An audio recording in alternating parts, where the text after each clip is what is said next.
નમસ્કાર, શો ટાઈમમાં આપનું સ્વાગત છે।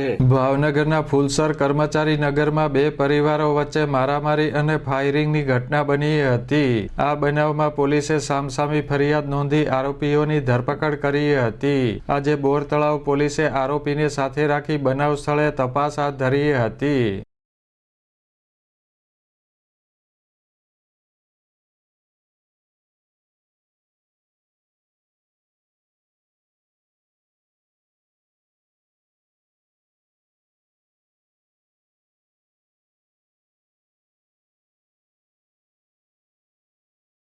ફુલસર કર્મચારી નગર વિસ્તારમાં બાઇક ચલાવવા માટે બે પરિવારો વચ્ચે મારામારી થતાં નિવૃત્ત આર્મીમેને હવામાં ફાયરિંગ કર્યું હતું। આ બનાવમાં બોરતળાવ પોલીસે ગુનો નોંધી બંને જૂથના 8 આરોપીને ઝડપી લીધા હતા।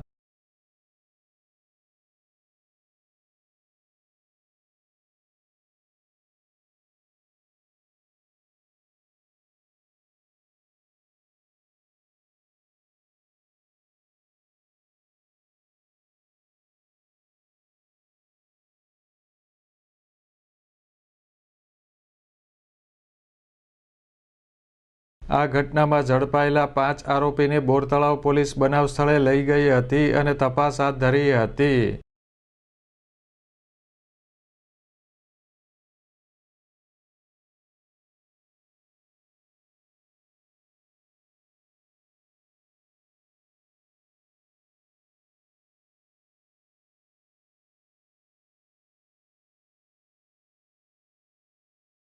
મારામારી અને ફાયરિંગની ઘટનાએ શહેરભરમાં ચર્ચા જગાવી હતી।